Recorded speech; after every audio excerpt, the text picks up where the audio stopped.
Bienvenue dans cette vidéo. Aujourd'hui, on va se préparer ensemble de façon simple, rapide, efficace. Enfin, on va essayer. Et aujourd'hui, j'ai décidé de remettre à l'honneur d'anciens produits. Alors, ce ne sont pas des antiquités. C'est vraiment des produits qui ont largement fait parler d'eux, qui ont fait pas mal le buzz et que vous risquez peut-être de retrouver dans vos tiroirs. Donc, c'est vraiment le but aujourd'hui. C'est de réutiliser des produits qui sont pas si vieux que ça. C'est quelque chose que j'aime aussi beaucoup partager parce que c'est comme ça que je fonctionne. J'adore les nouveautés, mais j'utilise aussi mes anciens produits et j'essaye aussi de les terminer. Et je pense que tout ceci est réalisable, donc voilà le but de la vidéo aujourd'hui, vous donner envie de repiocher un ou plusieurs de ces produits-là. Et je vous attends d'ores et déjà en commentaire, dites-moi quel est le produit que je vous ai donné envie de ressortir aujourd'hui, parce que c'est vraiment le but de la vidéo. Et puis voilà, les remettre à l'honneur, se refaire un petit avis comme ça en les réutilisant, parce que moi aussi, du coup, c'est des produits, pour la plupart, ça fait longtemps que je les ai pas utilisés. C'est parti, on commence sans plus tarder, et pour ça, on se rapproche. Comme d'hab, je commence par utiliser mon Dewy Barrier Hydrating Stick de Nude Stick, bientôt terminé, hein. Comme je vous dis qu'on peut terminer les produits, on peut. Je l'adore, hein, ça, je l'utilise à toutes mes vidéos, je l'utilise tous les jours, hein, vraiment ça, je ne peux pas m'en passer sur le contour de mes yeux, je vous en parle tout le temps. Ce truc change considérablement l'aspect de tous mes anti-cernes. C'est un produit qui m'apporte beaucoup d'hydratation et qui nourrit le contour de mes yeux, donc ça, c'est indispensable. Et c'est plus vraiment une nouveauté, ça fait un petit moment maintenant que je vous en parle et qu'il est sorti ce produit-là. En revanche, une base qui avait pas mal fait parler d'elle au moment où elle est sortie, c'est la base de Lancôme UV Expert Supra Screen. C'est une base totalement invisible, texture hyper liquide, vous voyez, sérum comme ça, avec une excellente protection solaire à l'intérieur et excellente base, elle est hyper hydratante. Ça a été un gros coup de cœur cette base là, elle sent super bon, elle s'applique facilement, elle apporte beaucoup d'hydratation. Je pense qu'elle va faire reparler d'elle là pour les beaux jours, alors que bon, c'est une base qu'on peut clairement utiliser toute l'année, mais tout particulièrement avec sa bonne protection solaire, la texture, l'odeur, tout. J'aime tout dans cette base là, donc je la ressors avec grand plaisir et donc je l'applique directement au doigt sur tout mon teint. J'applique un petit peu de mon baume Summer Fridays et j'utilise donc le Lip Butter Balm en teinte Vanilla Beige. Ça c'est un produit dont je vous parle assez régulièrement aussi parce que celui-là pour le coup je l'utilise très souvent, je l'aime énormément. J'adore ces baumes, vraiment hyper confortable, ça sent bon. C'est très doux, ça colle pas, c'est hyper agréable. Ça, la Rolls Royce du baume à lèvres, celui-là, vraiment, je l'aime énormément. On ressort un produit mais que j'adore, vraiment que j'adore, ça fait partie de mes produits teints favoris et ça fait bien longtemps que je ne l'ai pas utilisé. C'est de It Cosmetics et c'est la Color Correcting Full Coverage Cream. En fait c'est la CC Crème, voilà en français, la CC Crème d'It Cosmetics qui elle aussi a une protection solaire et ça c'est vraiment un produit qui est magique sur mon teint. Il est splendide, je l'utilise en teinte light. Je vais l'appliquer avec mon éponge, je vais l'appliquer à l'éponge aujourd'hui, avec mon éponge de chez Reifer. Je vous fais quand même un petit avant-après, même si là le but c'est pas de vous faire la revue des produits, parce que c'est vraiment des produits bon, qu'on connaît déjà, enfin peut-être que vous connaissez pas, donc je vous montre quand même un petit avant-après, regardez la facilité d'application, le rendu instantanément sur mon teint, c'est magique. Ce produit-là, il est incroyable. C'est pas un fond de teint, hein, c'est une CC crème, comme son nom l'indique, mais avec une très jolie couvrance. Regardez là, les rougeurs que j'avais sur le nez, tout ça, tout a disparu. Et le produit est imperceptible, il est hydratant, il est confortable. Une valeur sûre pour moi, qui avait quand même pas mal fait parler de lui, et que je remets avec plaisir à l'honneur aujourd'hui parce que vraiment si vous recherchez un super produit teint là pour le printemps, l'été qui arrive, enrichi avec une protection solaire, donc ce qui n'empêche pas effectivement de mettre votre écran solaire au moment de vos soins, mais voilà c'est un plus je trouve. Et vraiment, qu'est-ce qui me fait une belle peau, ça me fait un joli teint. Je continue maintenant avec l'anti-cerne et j'ai décidé de ressortir l'anti-cerne de Haus Lab qui lui aussi a largement fait le buzz. Je l'utilise en teinte 13, c'est un anti-cerne que j'adore.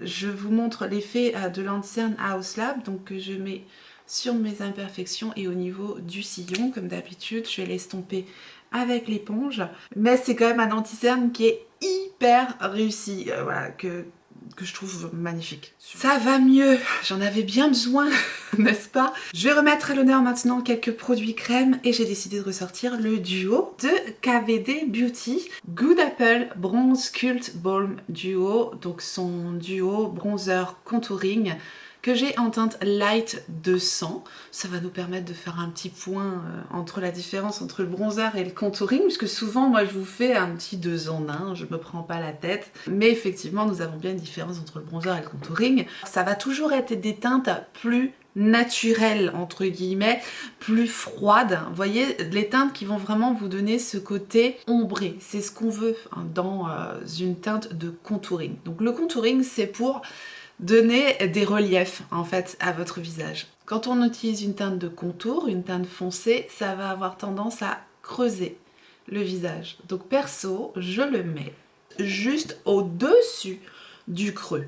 Pourquoi je ne le mets pas directement dans le creux? Parce que c'est là qu'on veut creuser effectivement.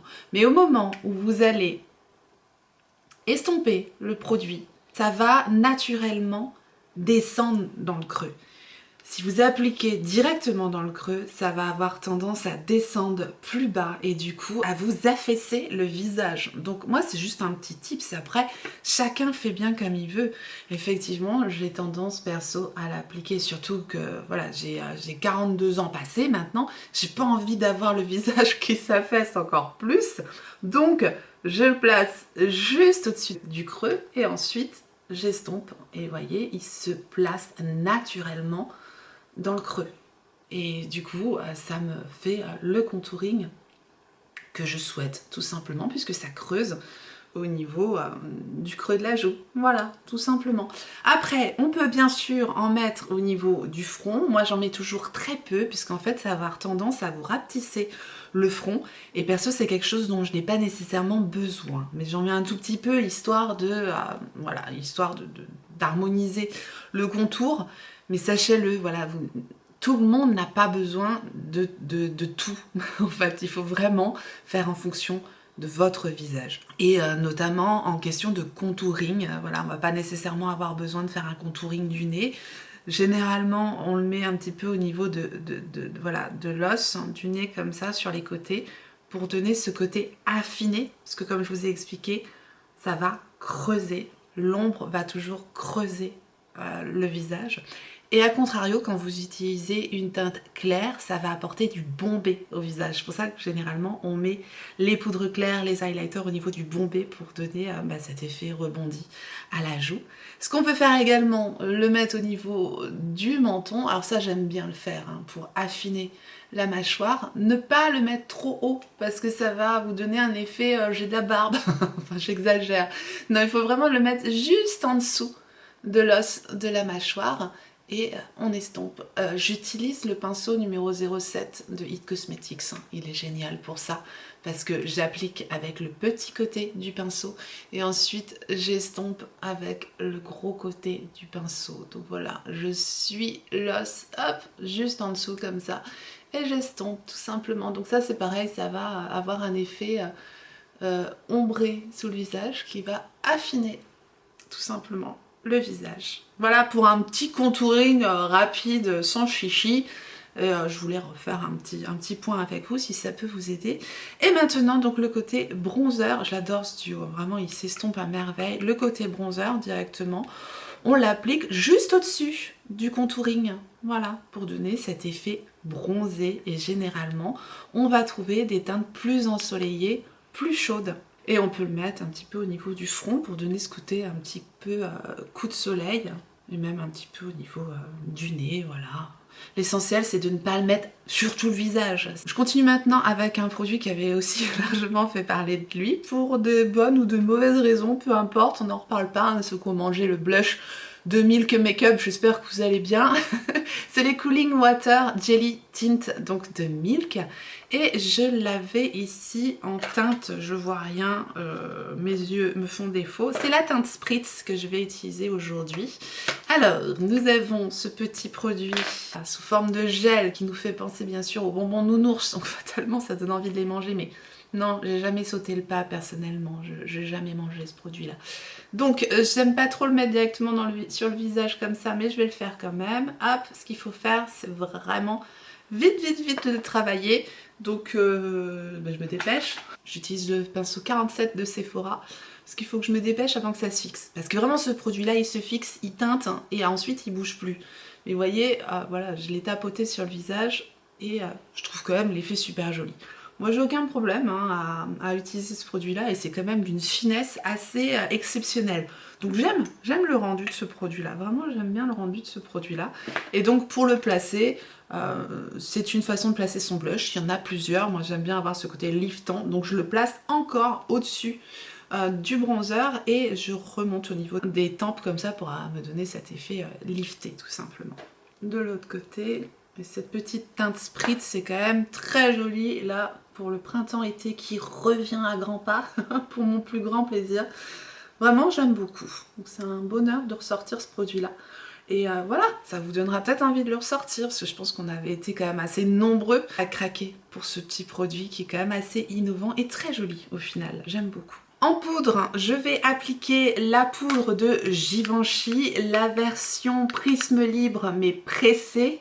Une poudre fixatrice, matifiante et floutante mais également correctrice. Je ne vous refais pas tout le topo sur les poudres, je vous renvoie sur ma vidéo spéciale poudre que je vous remettrai dans le i si jamais vous ne l'avez pas vue pour voir la différence d'une poudre à l'autre. Bref, celle-ci est fantastique, je l'adore. Je vais l'appliquer avec le pinceau de Sephora numéro 80. C'est censé être un pinceau bronzer, mais regardez la taille du pinceau, moi je trouve qu'il est génial pour appliquer la poudre sur l'intégralité du visage parce qu'il a la bonne taille et il a ce côté hyper doux et agréable sur le visage. Donc je vais appliquer ma poudre hop, partout et qu'est-ce qu'elle est jolie cette poudre, elle donne vraiment un voile de finition impeccable sur le teint.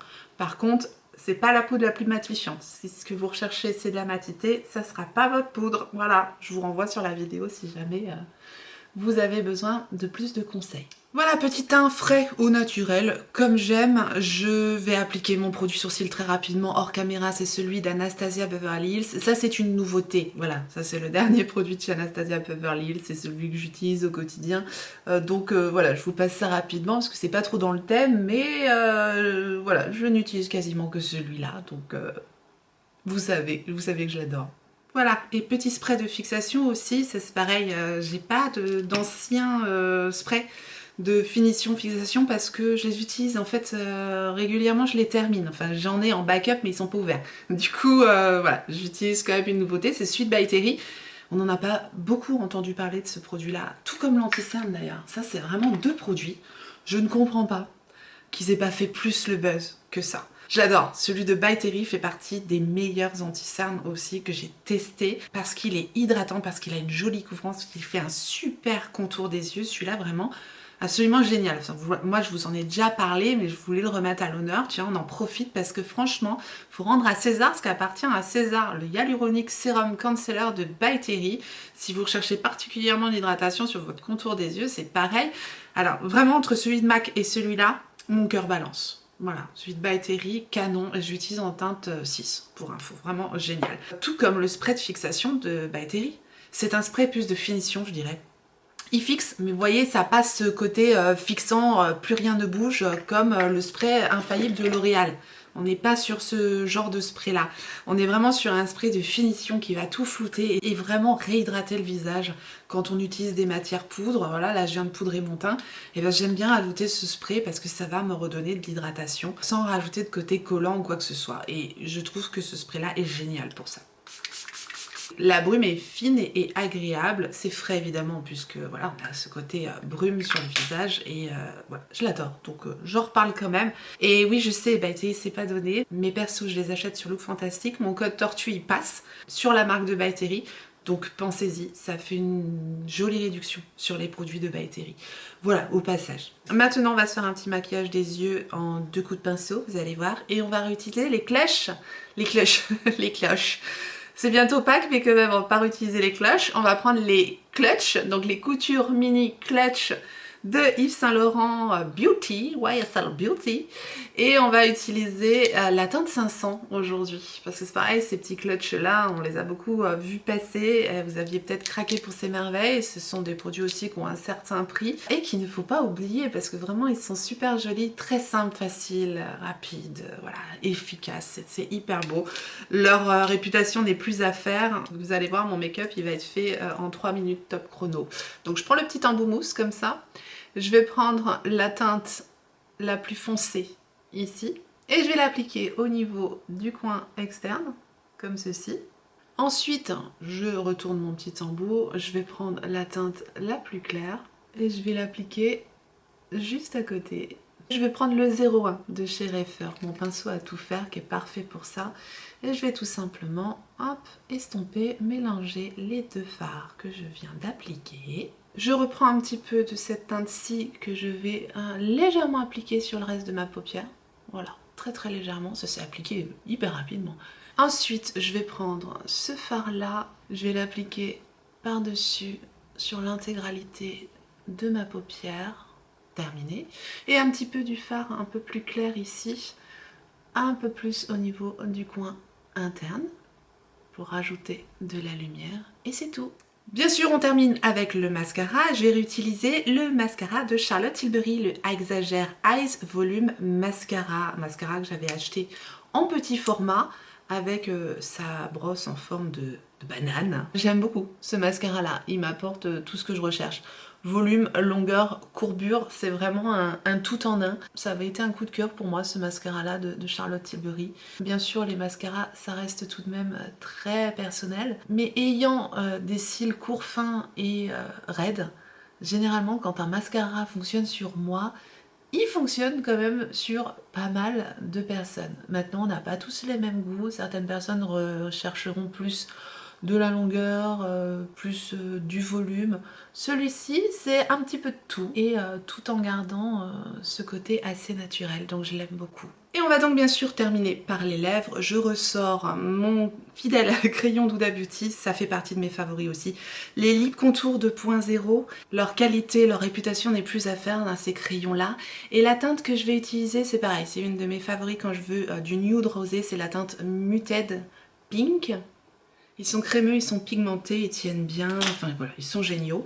Et je ressors un rouge à lèvres, c'est pareil, qui avait quand même pas mal fait parler de lui, qui avait fait le buzz au moment où cette marque-là est sortie, et qui est très joli, c'est celui de R.E.M. Beauty, et notamment cette teinte, qui est la teinte Bubble Gum, si je me souviens bien. Bubbly, rien à voir avec Bubble Gum, enfin c'est pas grave, c'est la teinte Bubbly, donc on va appliquer ce rouge à lèvres aujourd'hui. Très joli, j'adore ce rouge à lèvres, notamment cette teinte un peu rose froide comme ça, je vous montre en swatch quand même pour que vous puissiez voir la teinte. C'est très beau, le genre de teinte que je ressors au printemps, voilà, là ça y est, les make-up, on va retourner sur des trucs un peu plus, printaniers tout simplement. Voilà, j'en ai terminé avec ce maquillage et ces produits qu'on a bien fait parler d'eux et j'adore le résultat aujourd'hui, j'ai pris beaucoup de plaisir à ressortir ces produits. Donc je suis ravie. N'hésitez pas à me dire ce que vous pensez du résultat et surtout, vous partagez avec moi si ça vous a donné envie de ressortir un de ces produits. Vous me dites lequel, ça me fera super plaisir. C'était vraiment le but aujourd'hui. J'en ai donc terminé avec ce Get Ready With Me. Je vous remercie infiniment d'avoir regardé cette vidéo. J'espère que ça vous a plu, j'espère que vous avez passé un bon moment. Et si c'est le cas, faites-le moi savoir en me laissant un petit like sous la vidéo et en vous abonnant. Si jamais vous n'êtes pas abonné, bienvenue à vous. Activez votre clochette pour savoir quand est-ce que je ressortirai une vidéo. Et en attendant la prochaine, n'oubliez pas, on n'a qu'une vie. Et moi je vous fais des gros bisous.